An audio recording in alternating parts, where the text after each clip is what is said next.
Salut les amis, donc nous sommes le jeudi 29 février. Donc je voudrais venir sur la journée d'hier. Donc hier encore énormément de coups de fil, notamment un coup de fil d'un collègue de l'Aveyron où ils sont bien en place. Ils ont 300 agriculteurs qui sont indépendants. Ils ont fait des actions et se sont pris la tête, bien entendu, avec ceux qui sont supposés nous défendre. Mais ils vont rien lâcher. Ils vont rien lâcher et petit à petit l'oiseau fait son nid. Après, donc, j'ai eu énormément de courriers hier. Voilà, ma femme m'a mis le courrier de côté. Depuis 3-4 jours, j'étais pas là. Et énormément de courriers des 4 coins de la France en soutien avec notre mouvement. Voilà. Et puis hier soir, au grand désarroi, à 8h30 du soir, j'ai un agriculteur que je connaissais pas, qui m'a connu sur les vidéos. Il est venu, il est dans la Lozère, il habite à 1 heure de chez moi. Il est venu dans le désespoir, les yeux rougis.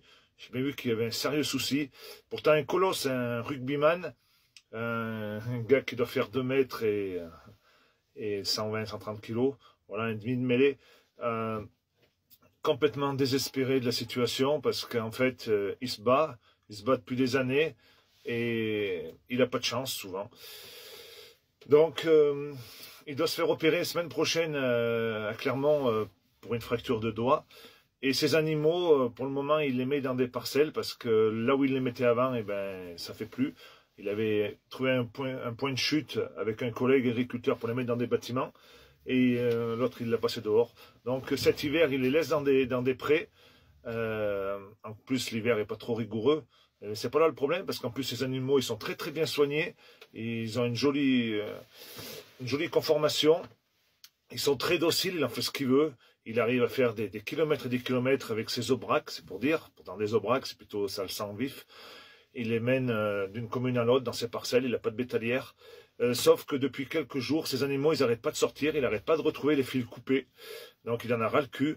Il a été voir le préfet, il a été voir les instances préfectorales, parce qu'en fait, il aurait trouver un bâtiment, parce qu'il faut qu'il trouve une solution pour les 1 mois et demi qui lui reste, 45 jours, parce qu'il est en situation, il déprime, il est en burn-out, il a été voir un psychologue, et donc la semaine prochaine, il doit se faire opérer, et il a toujours ces animaux dans une parcelle qui sont quasiment tous les jours en divagation, donc il aurait trouvé un bâtiment, et c'est pour ça qu'il a été voir la préfecture, pour essayer de récupérer ce bâtiment. Ce bâtiment, c'est une exploitation qui est en liquidation judiciaire, et il y a un mandataire judiciaire ça peut durer longtemps le problème, et donc ce bâtiment pour le moment il appartient au mandataire judiciaire en attendant de le vendre. Donc cet agriculteur pensait pendant 1 mois et demi pouvoir mettre ses animaux à l'intérieur, mais après il a voulu, c'est pour ça qu'il est allé voir le préfet pour que le préfet fasse d'utilité publique, mais le préfet ne veut pas, le préfet ne peut pas et ne veut pas, on n'en sait rien. Donc je les ai appelés ce matin, j'ai appelé toutes ces instances préfectorales. Ils n'ont pas l'air de bien vouloir se bouger. Donc, ils m'ont dit qu'il faudrait que je trouve une solution. Parce que la seule solution qu'ils ont trouvée à cet agriculteur qui est en terrible désarroi, il a vendu déjà des vaches, mais il veut pas toutes les vendre parce que c'est le travail de toute sa vie. Il y tient énormément. C'est un éleveur passionné. Le souci qu'il a, ce pauvre éleveur, c'est qu'il n'est pas du milieu agricole. Et donc, il est montré du doigt alors qu'il fait tout ce qu'il peut. C'est quelqu'un qui est très intelligent, qui a fait des grandes études.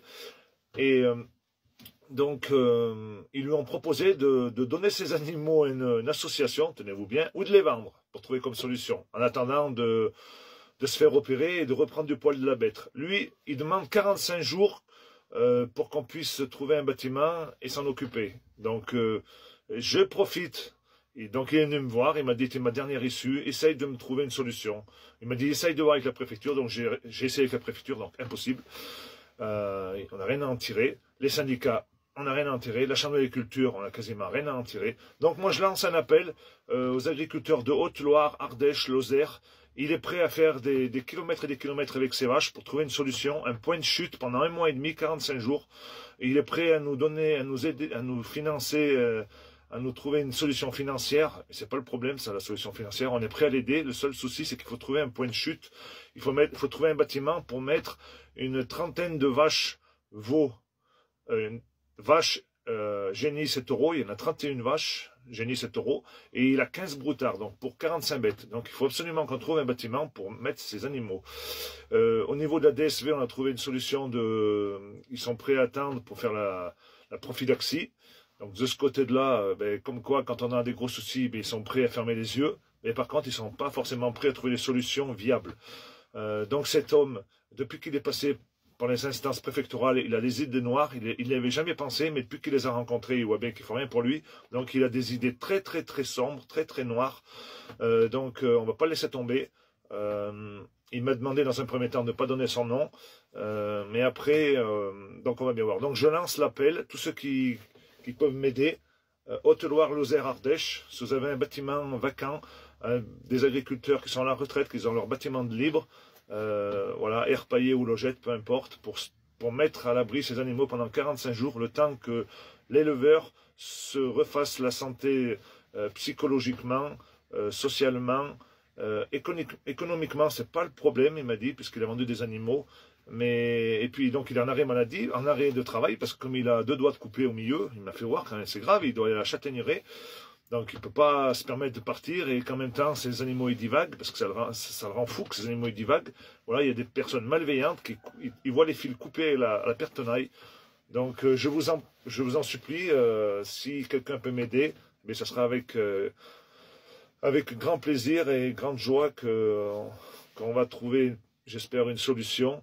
Et pour une fois, si on peut trouver un peu de convivialité et du bon sens paysan, ce serait super. Merci à vous.